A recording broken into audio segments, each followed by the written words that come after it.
sebelum masuk ke sesi wawancara, kita bakal kenalan dulu nih sama teman-teman kelompok. Sebelumnya kenalin, aku Elaine Lupita dengan NIM A1A223061 dan teman-teman aku. Halo, nama aku Risma Amalia dengan NIM A1A22356. Dan saya Leo Salman Sinameta dengan NIM A1A22308. Hai, nama aku Lili Rahmawati dengan NIM A1A22363. Nama saya Nuratutia dengan NIM A1A22371. Nah, teman-teman udah kenal kan sama kelompok kami? Jangan lupa ya saksiin terus sesi wawancara kami dan semoga nantinya bakal menambah pengetahuan kalian. See you! Halo teman-teman, jadi sekarang kita lagi nunggu sesi wawancara bersama guru-guru yang ada di SMK PGRI 1 Kota Jambi. Nah, kalian jangan lupa simak wawancaranya ya. Bye! Halo teman-teman, kenalin nama aku Elaine Lupita dengan NIM A1A22361. Aku dari Prodi Pendidikan Sejarah Fakultas Keguruan dan Ilmu Pendidikan Universitas Jambi. Nah, hari ini aku bakal ngajak kalian berdiskusi tentang kurikulum yang ada di Indonesia. Seperti yang kita tahu, di Indonesia sudah banyak sekali kurikulum. Dan pada pagi hari ini aku bersama guru-guru dari SMA PGRI 1 Kota Jambi. Nah, sebelum kita mulai diskusi, kita bakal kenalan dulu nih. Mungkin Ibu boleh memperkenalkan nama dan sebagai apa, Bu? Ya, terima kasih sebelumnya. Assalamualaikum warahmatullahi wabarakatuh. Perkenalkan, nama saya Ibu Ines Batia. Saya di sini sebagai wakil kurikulum. Oke, untuk Bapak, Pak? Oke, perkenalkan nama saya Insan Habibi. Saya di sini sebagai guru mata pelajaran pendidikan kewarganegaraan dan juga guru tahfiz di SMK PGRI 1 Kota Jambi. Nah, sekarang kita sudah berkenalan nih sama Bapak Ibunya. Mungkin kita bakal mulai diskusinya nih. Mungkin teman-teman masih ada yang penasaran, Bu, karena di sini kan kita banyak sekali kurikulum yang ada di Indonesia karena setiap tahunnya berganti-ganti. Nah, sebelumnya Bu, kita boleh tahu nggak sih Bu, di SMK PGRI 1 Kota Jambi ini ada kurikulum apa aja sih Bu yang pernah dipakai? Yang pertama, di SMK PGRI 1 Kota Jambi ini ada menggunakan KTSP, yaitu kurikulum tingkat satuan pendidikan. Terus yang kedua ada K13 dan yang ketiga kurikulum merdeka.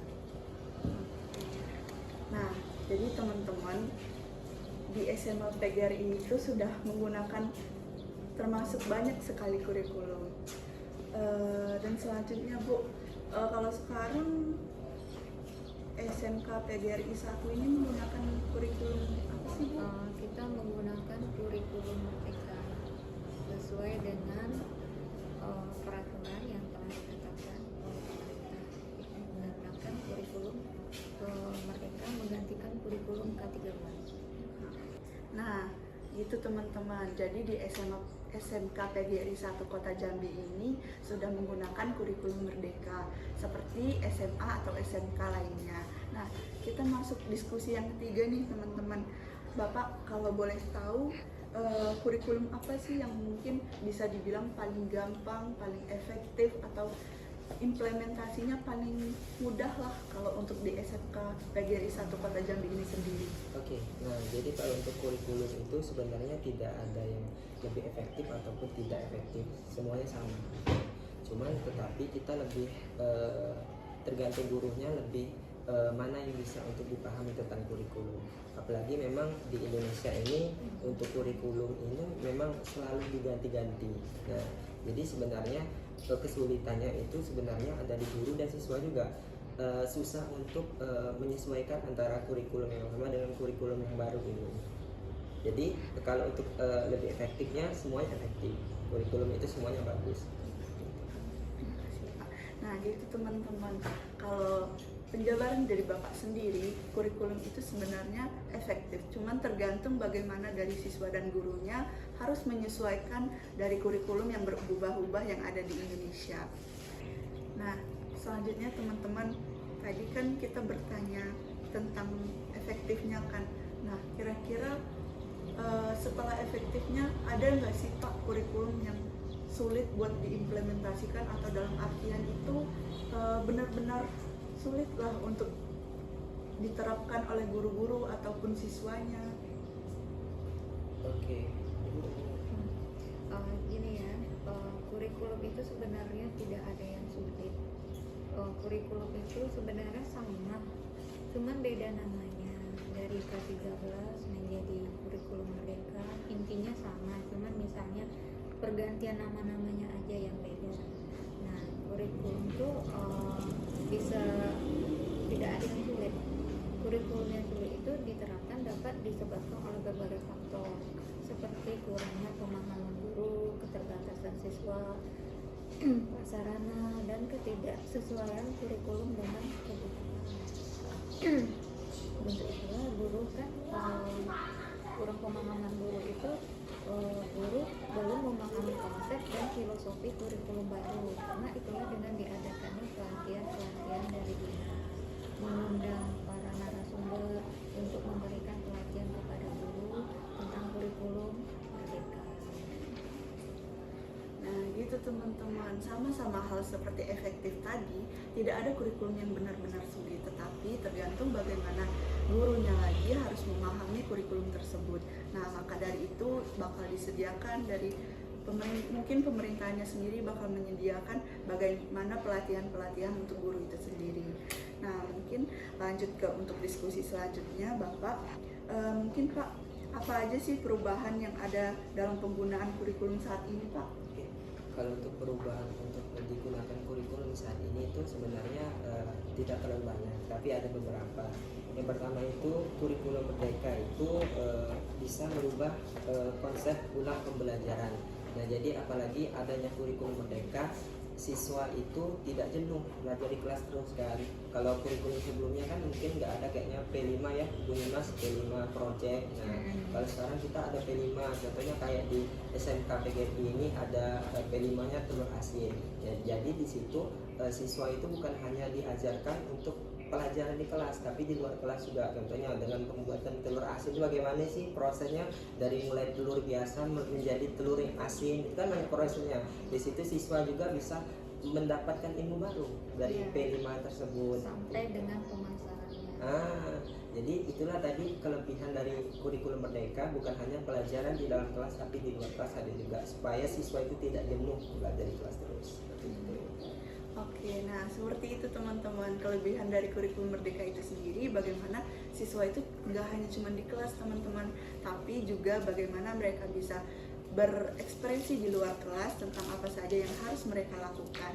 Nah itu teman-teman diskusi singkat kita bersama Ibu dan Bapak Guru dari SMA PGRI 1 Kota Jambi. Semoga nantinya apa yang dijelaskan dari Bapak dan Ibu Guru menambah wawasan dari teman-teman tentang kurikulum yang ada di Indonesia dan bagaimana halnya kurikulum di Indonesia. Dan semoga nanti ke depannya kurikulum Indonesia terus membaik. Dan mungkin nih Pak, Bu, terakhir ada nggak sih yang ingin disampaikan untuk mungkin istilahnya harapan untuk kurikulum yang ada di Indonesia? Apakah harus lebih baik? Semoga lebih baik, Bu. Para guru inginnya kurikulum itu Satu, bagus saja, jadi bisa lebih efektif lagi, terfokus lagi dalam membuat perangkat pengajaran, lebih memang benar-benar mendalami gitu dengan kurikulum yang ada, terus kalau bisa jangan dirubah lagi gitu. Kalau Bapak mungkin? ya kurang lebih sama, cuma tambah sedikit. Memang kekurangan pemerintah Indonesia itu mungkin dari kurikulum. Ketika guru sudah mulai menguasai misalkan kurikulum K13, nah sudah ada lagi kurikulum yang baru, kurikulum merdeka. Jadi kesulitan guru itu menyesuaikan untuk kurikulum, apalagi guru ini tugasnya banyak kan, menghafalkan materi, membuat RBP, modul. Nah dengan adanya kurikulum yang baru malah tambah jadi beban untuk guru-guru yang ada di sekolah gitu. Jadi untuk kedepannya harapan guru-guru supaya kurikulum itu tidak usah diganti-ganti terus. Ya. Cuman revisi aja ya, dengan adanya revisi yang lebih bagus lagi.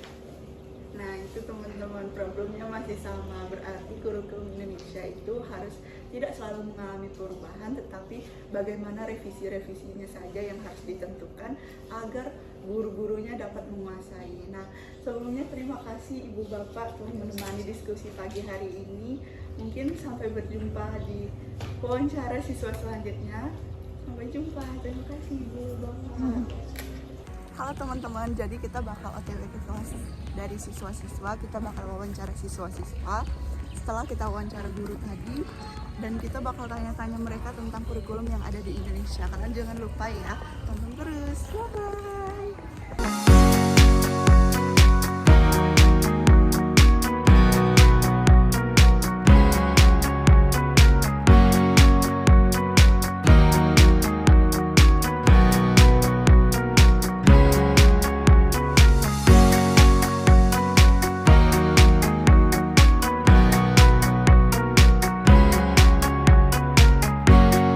Teman-teman, kenalin nama aku Risma Melia dengan NIM A1A22356.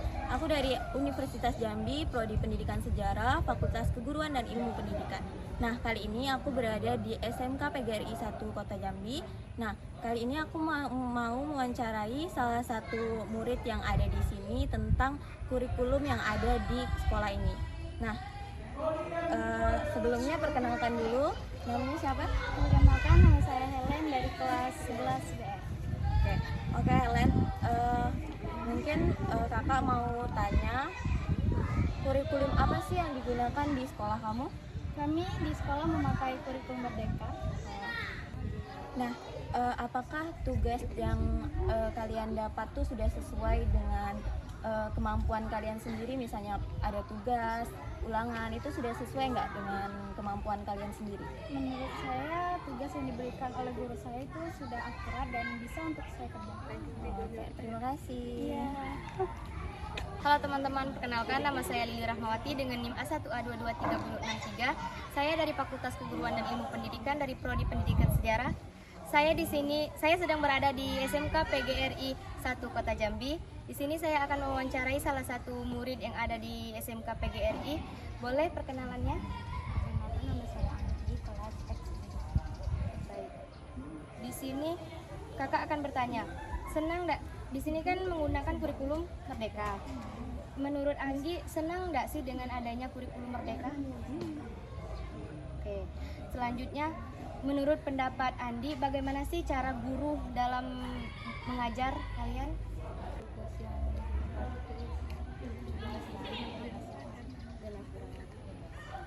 Dan wawancara dari kami, dadah.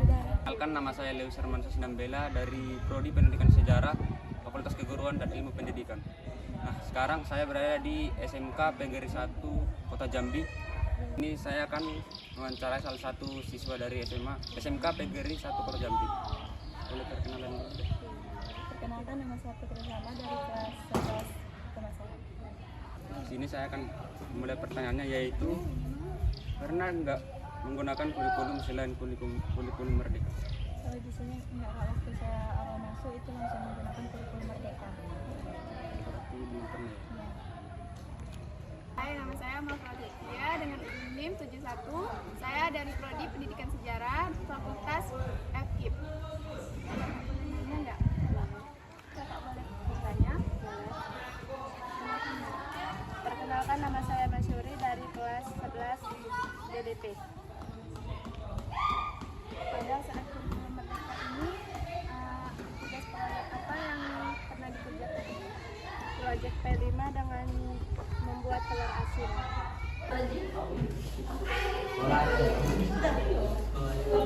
Oke, kakak mengucapkan terima kasih untuk teman-teman semua yang sudah ikut berpartisipasi dalam pembuatan tugas kakak. Semoga kalian terus semangat belajar dan semoga apa yang diimpikan menjadi kenyataan.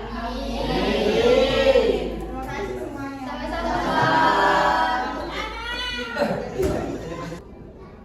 Selamat pagi adik-adik semua.